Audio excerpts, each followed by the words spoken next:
Hello tout le monde. Aujourd'hui on se retrouve pour mon deuxième texte sur le thème de la phobie scolaire. J'espère qu'il vous plaira. N'oubliez pas de laisser des commentaires en barre d'infos et d'aimer la vidéo. Bisous. La phobie scolaire est avant tout une maladie. Certaines personnes vont croire qu'on ne veut juste pas aller à l'école ou qu'on n'aime juste pas l'école, alors que c'est complètement faux. Ces personnes vont nous dire « Arrête de faire du cinéma, parce que c'est ce que tu fais. » En vérité, c'est pas qu'on ne veut plus y aller, c'est qu'on ne peut plus. Au début, on se dit qu'une nouvelle année commence, on dépasse la grille sans problème, et tout se passe bien. Mais par la suite, on se retrouve seul, sans repère et sans amis. Des douleurs et des symptômes inexplicables vont apparaître. Alors, on va aller voir notre médecin traitant, qui ne va rien trouver. Puis on fait des examens qui aboutissent à rien, des prises de sang ou des échographies. On fait des recherches sur Internet, selon les personnes, et on découvre un site qui parle de tous nos symptômes, sans exception. C'est à ce moment qu'on comprend. Tous les soirs, on fait des crises d'angoisse, avec tous ces symptômes qui nous collent à la peau. On va pleurer, on va avoir du mal à respirer. Enfin, bref. Vous devez également savoir que la phobie scolaire ne s'arrête pas au contexte de l'école. Ça nous suit jusque dans notre intimité. Ça nous transforme. On est différent et on n'est plus les mêmes personnes. Cette maladie nous détruit de l'intérieur.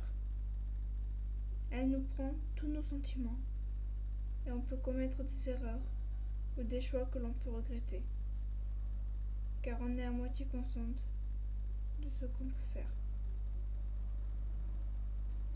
Mais sachez que malgré tout ce que je dis, on peut s'en sortir. Pour ma part, je vais vous raconter mon histoire. Je suis arrivée en seconde, normalement. L'endroit était plus grand, mais bon, je me suis dit je vais m'y faire. Et vers mi-novembre, j'ai eu des douleurs. J'étais pas bien. Alors, comme je vous dis dans mon texte, je suis allée voir mon médecin traitant qui n'a rien trouvé. J'ai fait des prises de sang, une échographie pour voir si ça venait pas du foie ou de l'intestin ou quoi. Et on n'a rien trouvé. Une amie m'a conseillé de marquer tous mes symptômes sur Google et je suis tombée sur un site qui s'appelle Doctissimo, avec un bilan qui parlait de la phobie scolaire. Du coup, je me suis associée plus ou moins à une étiquette. Et donc en vérité, je sais pas si j'ai vraiment fait une phobie scolaire ou si c'était autre chose. Mais ce qui est sûr, c'est que j'ai beaucoup manqué. Je manquais tous les mois, enfin au moins une semaine par mois ou des trucs comme ça. Et les angoisses devenaient tellement fortes que le mois de mars, j'ai pas pu reprendre. J'ai manqué tout le mois de mars. Et récemment, on m'a changé de classe. Donc, au lieu d'être en seconde, je suis dans une classe contre le décrochage scolaire. Et ça va beaucoup mieux personnellement. Je me suis fait de nouveaux amis. J'arrive à reprendre les cours, à étudier. Bon, j'ai encore un peu du mal à retenir, à apprendre. Mais voilà, pour ma part, ça va beaucoup mieux. Après, voilà. Bon, si vous avez des questions, vous me les dites dans la barre d'infos. Et je vous mettrai aussi mon Snapchat et mon Skype en barre d'infos. Voilà, je vous fais de gros bisous et puis à samedi prochain pour mon prochain texte.